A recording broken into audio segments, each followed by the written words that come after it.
শীতকাল মানেই মটরশুঁটির কচুরি, মটরশুঁটির পোলাও, বিভিন্ন ধরনের মটরশুঁটি দিয়ে আমরা রেসিপি বানিয়ে থাকি।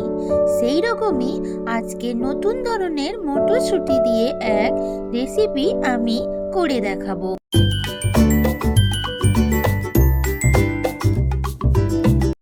এই রেসিপি বানানোর জন্য এখানে আমি 1 বাটি বেসন নিয়ে নিয়েছি। বেসনটা এবার একটু বড় বলে আমি ট্রান্সফার করে নিলাম। এবার এর মধ্যে আমি দিয়ে দিচ্ছি একটু সামান্য হলদি পাউডার আর সামান্য লবণ।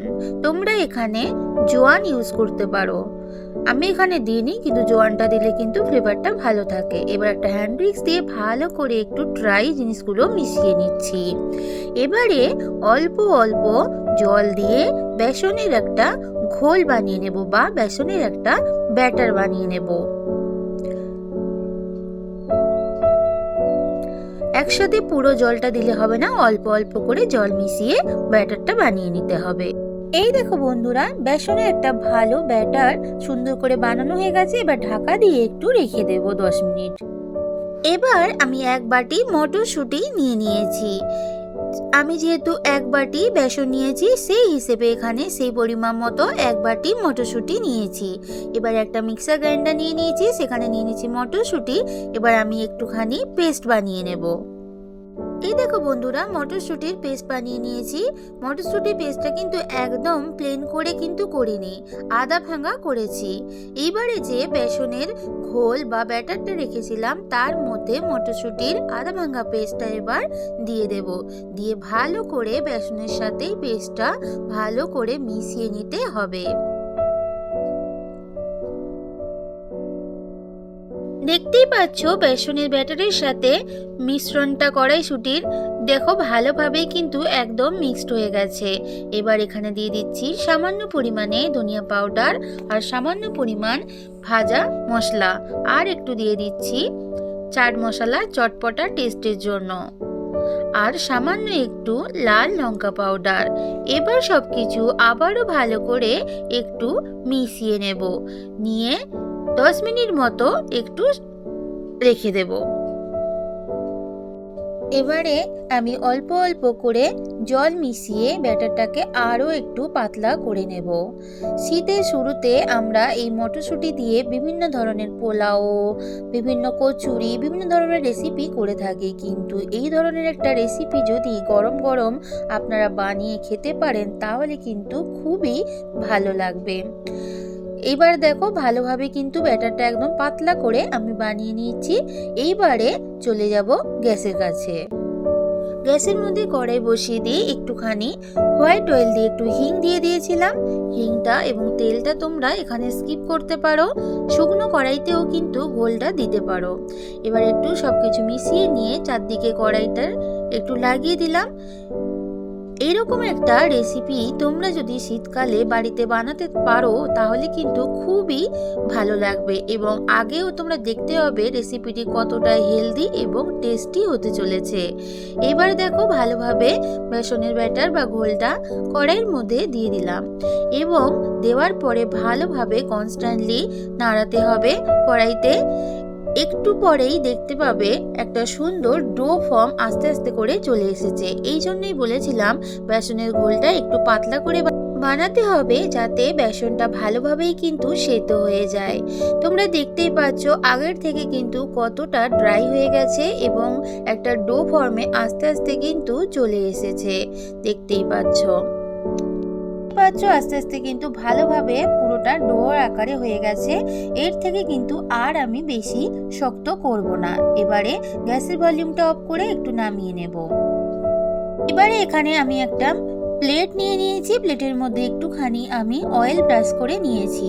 তোমরা এখানে যে কোনো বাটি বা কোনো টিফিন বক্স বা কোনো মোল্ডও কিন্তু নিতে পারো। এইবারে পুরো মিশ্রণটাই কিন্তু প্লেটের মধ্যে দিয়ে দিচ্ছি, দিয়ে ভালো করে কিন্তু সমান করে চারদিকটা একদমই বসিয়ে দিতে হবে। দেখতেই পাচ্ছ চারদিকটা আমি কিন্তু সমানভাবে বসিয়ে নিচ্ছি। এর ফলে প্লেটের মধ্যে কিন্তু এই মিশ্রণটা সুন্দরভাবে জমাট বেঁধে যাবে। আমার রেসিপির জন্য যেভাবে দরকার সেটা কিন্তু রেডি হয়ে যাবে। এবার পুরোটা ভালো করে চামচ দিয়ে একটুখানি সমান করে দিচ্ছি। দেখো, হাতে একটুখানি চেপে চেপে দিচ্ছি যাতে ভালোভাবে পুরো মিশ্রণটা একদম উপরটা সমান হয়ে থাকে। দেখতেই পাচ্ছ মিশ্রণটা সমান হয়ে বসে গেছে। এবারে 5 থেকে 7 মিনিট রেখে দেব, তারপরে ফিরে আসছি। 5 থেকে 7 মিনিট বাদে ফিরে এলাম। এবারে হাত দিয়ে দেখতেই পাচ্ছ কতটা এখানে শক্ত হয়ে গেছে, দেখেই তোমরা বুঝতে পারছো। এইবারে আমি একটা ছুরি নিয়ে নিলাম, ছুরির সাহায্যে এবারে আমি এটাকে কেটে নেব। যে যেরকম সাইজ, যে যেরকম শেপ করতে চাও করতে পারো। আমি একটুখানি এখানে চৌকো চৌকো করে কেটে নিচ্ছি। বন্ধুরা, যারা অয়েল খেতে বেশি পছন্দ করো না তারা কিন্তু এইভাবেও রেসিপিটি করে সসের সাথে খেতে পারো, কারণ এখানে তেমন কোনো তেলও নেই, তেমন কোনো মশলাও নেই। দেখতেই পাচ্ছ আমার জিনিসটা কতটা হয়েছে পুরো এবং কতটা হয়েছে সফট, দেখেই তোমরা বুঝতেই পারছো। এইরকম একটা রেসিপি আমি বলবো যদি কেউ কোনোদিন করে না থাকো অবশ্যই একবার ট্রাই করো। তোমরা এগুলোকে স্যালো ফ্রাই করে বা কেউ যদি ডুবো তেলে ফ্রাই করে খেতে পছন্দ করো সেভাবেও কিন্তু তোমরা খেতে পারো। এবারে সমস্তগুলো আমি কিন্তু একটা প্লেটের উপরে তুলে নিচ্ছি।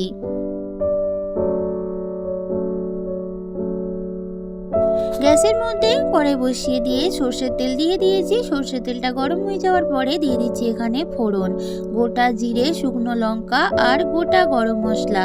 ফোড়নটাকে একটু ভালো করে ভেজে নিতে হবে যতক্ষণ না ফোড়নের একটা মিষ্টি স্মেল আসে। ফোড়নটা ভাজা হয়ে যাওয়ার পরে এখানে দিয়ে দিচ্ছি আদা, কাঁচা লঙ্কা, টমেটোর পেস্ট। এই পেস্টটা একটু বেশি পরিমাণে কিন্তু দিতে হবে, কারণ এই রেসিপিতে এই পেস্টটাই কিন্তু মেন, এটা দিয়ে কিন্তু গ্রেভিটা তৈরি হবে। এবার ভালো করে পেস্টটা দিয়ে একটু টাইম নিয়ে কষিয়ে নিতে হবে যতক্ষণ না মশলার একটা কাঁচা স্মেল চলে যায় ততক্ষণ অবধি।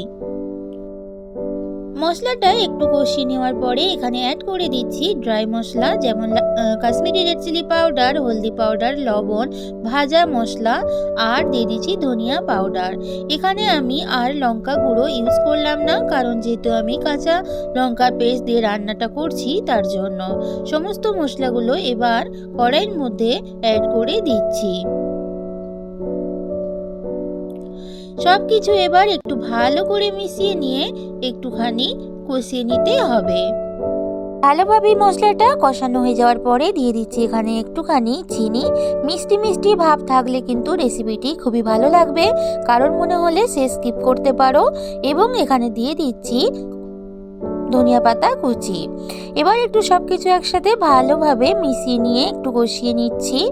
শীতকাল চলে যাওয়ার আগে একঘেয়েমি মটরশুঁটির সমস্ত রেসিপি বাদ দিয়ে এরকম চটপটা, টক টক, ঝাল ঝাল, মিষ্টি মিষ্টি এরকম একটা রেসিপি কিন্তু চট জলদি যে কোনো নিরামিষ দিনে বানিয়ে ফেলতে পারো।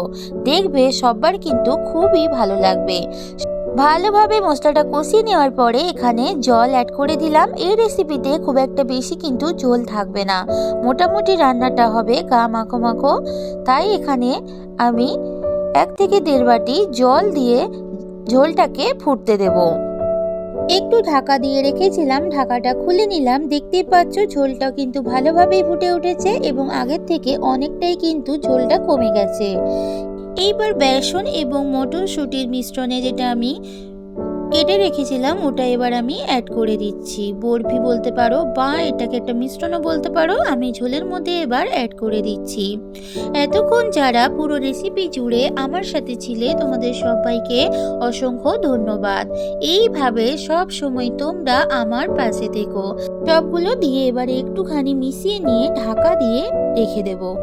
ঢাকাটা খুলে নিলাম। দেখতেই পাচ্ছ ঝোলটা আগের থেকে অনেকটাই কমে গেছে, অনেকটা ড্রাই হয়ে গেছে। এইবারে এখানে দিয়ে দিচ্ছি ধনিয়া পাতা কুচি। ধনিয়া পাতার ফ্লেভারটা কিন্তু এই টাইমে দিতে হবে, আর যেহেতু শীতকাল এই টাইমে ধনিয়া পাতা কিন্তু সমস্ত রেসিপিতে একটা আলাদা ফ্লেভার দেয়। এবার সব কিছু একটু ভালোভাবে মিশিয়ে নিচ্ছি।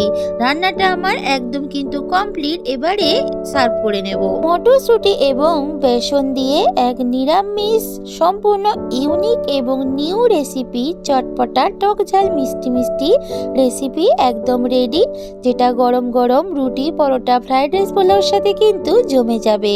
আজকের এই রেসিপি যদি ভালো লাগে অবশ্যই লাইক করো, কমেন্ট করে জানিও তোমাদের কেমন লাগলো। সবাই ভালো থেকো, সুস্থ থেকো, টাটা।